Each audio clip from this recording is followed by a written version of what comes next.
Depuis des mois maintenant, Danny Cohn-Bendit suit attentivement les différents rebondissements de l'affaire Big Malion et du financement supposé frauduleux de la campagne de Nicolas Sarkozy en 2012. Bonjour Danny. Bonjour Thomas. Alors ce matin, vous ne vous prenez pas pour un juge, on va être clair, vous n'êtes pas là pour faire l'instruction de dossier. Non, ce qui vous alarme un peu, c'est que cette affaire, c'est ce que cette affaire dit des partis politiques, des campagnes électorales et de leur faste souvent démesurée. Exactement. En fait, on a l'impression que d'une campagne électorale, quand vous voyez les grandes messes, la Villette, n'importe où, qu'il faut en mettre plein la vue. Donc c'est pas le message, c'est l'image. Ah oui. Et là, oui, mais alors ça veut dire que après on est étonné que ça coûte très cher, parce que comme on est habitué au faste des images, eh ben, il faut toujours en rajouter. Et je crois que c'est dans cette logique-là qu'on doit comprendre l'affaire Big Malion, l'affaire des dépenses, disons, pendant les campagnes électorales. Moi, je comprends pas. On paye les gens pour arriver parce qu'il faut qu'il y en ait beaucoup. Donc, on leur paye leur voyage et tout souvent, ça. Ouais. On paye les militants.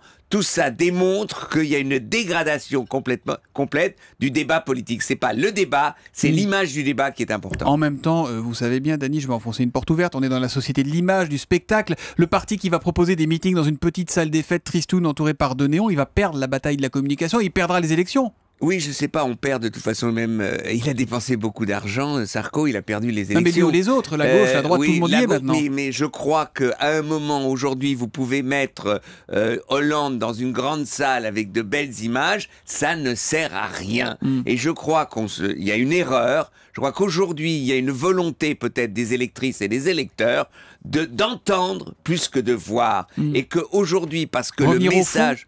Revenir au fond. Le message n'étant pas clair, on essaye de cacher cela dans ces campagnes électorales. Et dites-moi, comment ça se passe dans votre autre chez vous, là en Allemagne, avec Angela Merkel ? Eh bien, je ça crois que d'ailleurs... Ça peut être très funky, les meetings avec elle, si ? Ouais, c'est pas très marrant, mais en Allemagne, c'est très simple. Vous avez entre 0,7 et 70 centimes à 80 centimes par voix d'électeurs, et c'est comme ça que vous financez votre campagne et vous financez les partis politiques. Vous avez ça chaque année après qui revient dans la cagnotte, et vous n'avez pas... C'est pareil en France, financement des partis en fonction du nombre de voix obtenus. Oui, mais la campagne électorale, vous la financez avec ce que vous avez chaque année. Donc il n'y a pas de financement en plus. Il n'y a pas de financement en plus. Vous mettez ça de côté et vous pouvez faire ce que vous voulez. C'est quand même ridicule. Si vous voyez un peu les comptes de campagne et comment c'est surveillé, c'est hyper bureaucratique. Alors, si vous voulez un choc contre la bureaucratie, eh bien, rayez tous ces tours de surveillance des comptes de campagne, faites une somme qui est lié au résultat, et après, vous verrez que ça sera beaucoup plus simple. Oui, sauf que dans ces cas-là, les petits partis pourront jamais exister. Mais si, il existe. Vous savez, hein, les petits partis, les Verts, avec ce qu'ils ont, quand des fois ils font 16%, des fois 2%, c'est pas le pognon qui compte. Non, c'est ce qu'on a,